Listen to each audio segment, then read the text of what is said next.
Hello, and welcome back, most illustrious members of the Detail.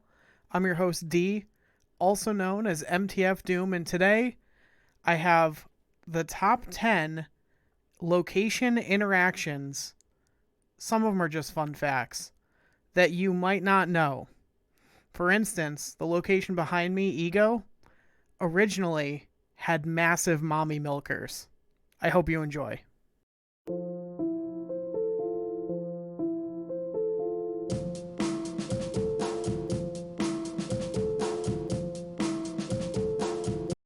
Now, just before we get started, I don't have a fun fact about the bar with no name. I just needed a distraction so you didn't get ahead of yourselves and think, what's the first fun fact that D's going to tell me?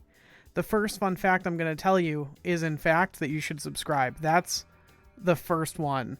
And join the Discord, which is basically the bar with no name. Maybe I should rename it the bar with no name. Would that be cool or would that be cringe? Tell me in the comments down below. Thank you for your continued support. Subscribe, join the Discord, and I will see you on the other side of this hard cut that I'm about to make to get us into number 10. So, coming in at number not exactly 10 is just something that you might already know, but because the game really is won by, nanometers, I want it to be known because I've been playing this deck recently. For your information, playing a Bishop Angela deck, if you play any card into Sinister London, it only counts as one card for Bishop. It won't count when you make a copy. And it will not trigger your Angela to get her +2 if it lands in the same location as her, if the copy lands in the same location, because you didn't play it there, right? So if you play the Angela into Sinister London and she lands somewhere else, and then you play a second card into Sinister London and it lands on the Angela lane, only the original Angela will get the +2. So that's just like that's a freebie. I'm not even counting that one. Okay, now getting into number 10. All right, the true number 10, Quantum Realm. After you play a card here, set its base power to 2. If that buffs the power of a card up to 2, say you play Sunspot here and it becomes a 2 power base and then gets buffed per extra energy, then that's fine. If it goes down from a higher number to 2, if you play Luke Cage later, it will regain that lost power. And that's an interesting. I feel like not a lot of people think about Luke Cage in those terms. That's why I've included this one. It would work also with Shadow King, although I don't think Shadow King would buff itself back out to 3. I'm not sure. I don't own Shadow King, but I do own Luke Cage. I like the deck quite a lot, and I've won a lot of games by my opponent not realizing that I was going to Luke Cage on 6 and gain a bunch more power in Quantum Realm off very few cards. Next up, speaking of Luke Cage, I actually don't know if this is that Luke, but we have Luke's Bar. After you play a card here, return it to your hand. The interesting thing about this location is that it will not return. Your card will stay there if your hand is full. Now, usually that's pretty hard to do, but it is possible. The most common one is if you're playing a Dino deck. Moon Girl will generally fill your hand when you play her here, and then she won't be able to return to your hand because you already have 7. It can happen with Sentinels. It can happen with anything that adds cards to your hand, but the usual suspects are those types of cards. So good to know. If you don't have any other way of getting power into hard to reach locations, you can get into this one by having a full hand. At number 8, we have Cloning Vats. The thing about Cloning Vats is after you play a card here, add a copy to your hand. The copy will have the features of the card as it entered. And so what that means is that this is mostly useful if you're playing Carnage, for instance, because you can eat 2 or 3 things. Your Carnage will become a 2/8, and the copy of Carnage that you get will be a 2/8 that when it enters, it will eat whatever is in that lane, and it will get +2 per card eaten.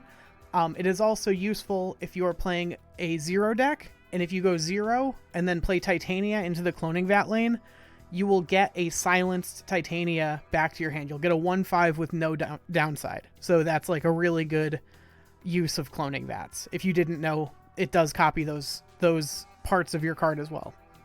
Next up, we have Dark Dimension. Cards here are not revealed until the game ends.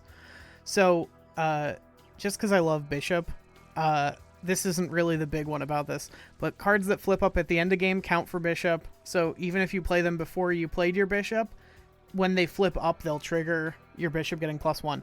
The big thing about this, though, however, is that these are revealed, because these are revealed at the end of the game, anything which has an end of turn trigger won't trigger here. And this is mostly for Attuma.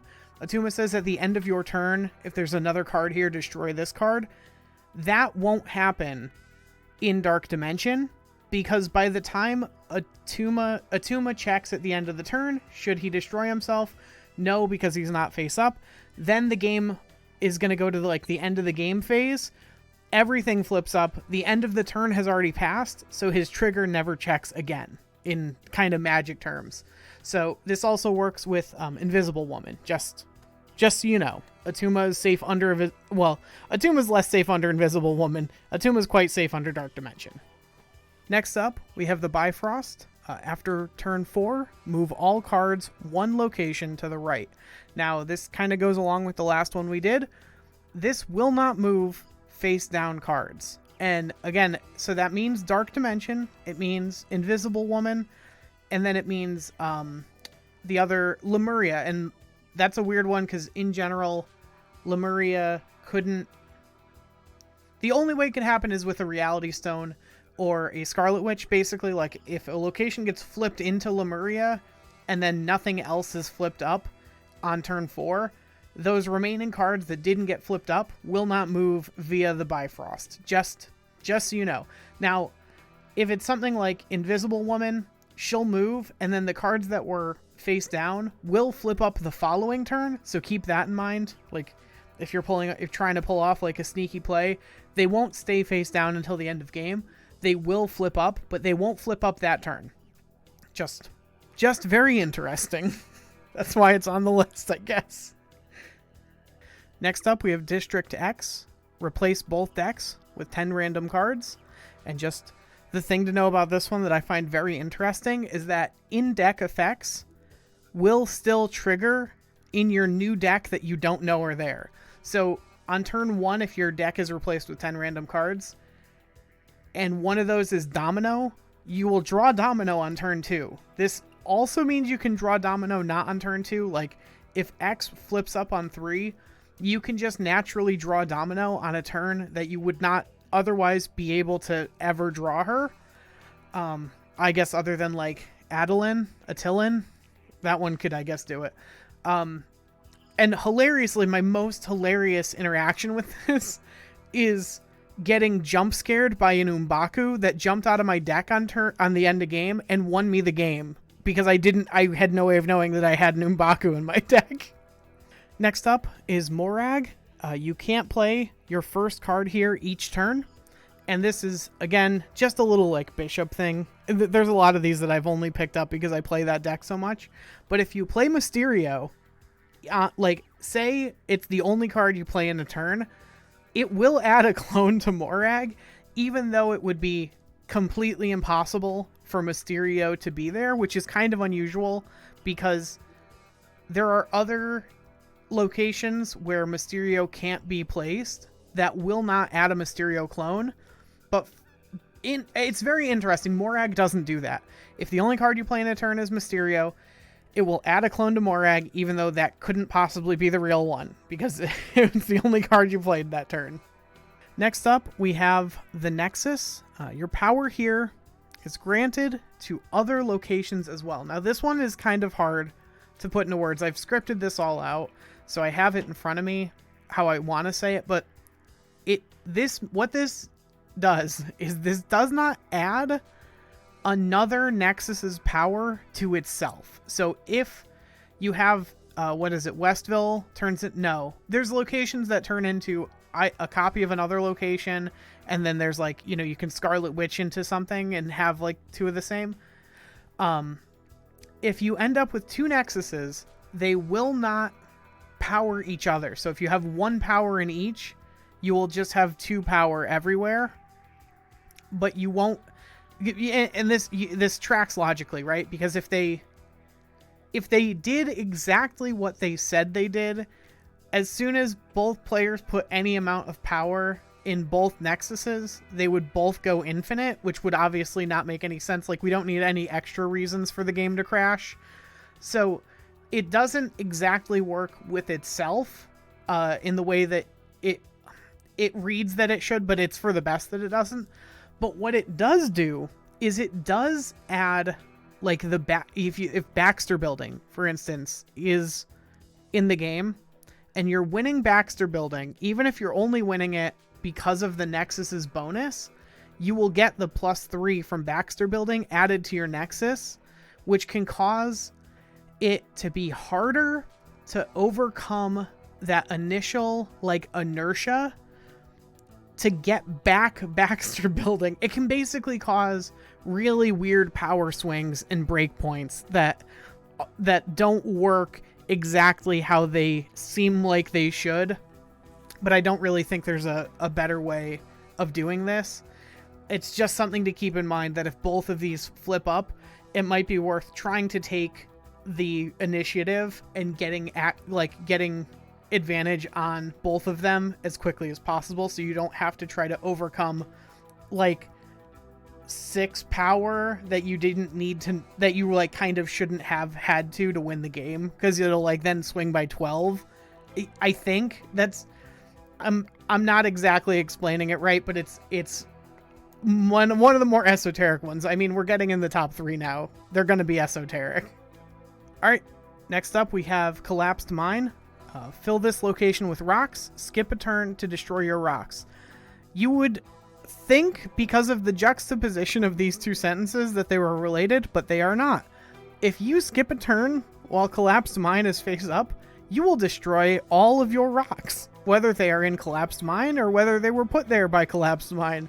If an opponent places debris, you will destroy the rocks that your opponent put out. If you just play some rocks out because your opponent corked you and then skip a turn, Collapsed Mine will destroy those rocks for you. It just destroys your rocks. Any rocks that are yours, it will destroy them, which I guess is exactly what it says, but it feels like it's not what it should do. And at number 1, I juked you. If you're in my Discord, you already know that I love this interaction, and I put this one as number 11 so that people thought I was going to talk about it there, but actually it's number 1. It's Sinister London again. The interaction this time is with Hulkbuster, and it is that when you play Hulkbuster and it attaches to a card that is in Sinister London, it will then make a copy of the card that it attached to with the Hulkbuster stats added. And then also, as a throwback, this happens at Cloning Vats as well, but I didn't want to say it there because I wanted to not give up the game that I was using this as number 1. But if you Hulkbuster onto a card that's in Cloning Vats, you will get a copy, not of Hulkbuster, but of the card that it attached to with all the new stats of the Hulkbuster and whatever. So that works there. It works here. It's very interesting. A lot of people don't know this interaction. It can win you a lot of cubes in very sneaky ways by, you know, cloning a very high value target a second time. Just really, really cool. So thank you for watching. Thank you all for listening.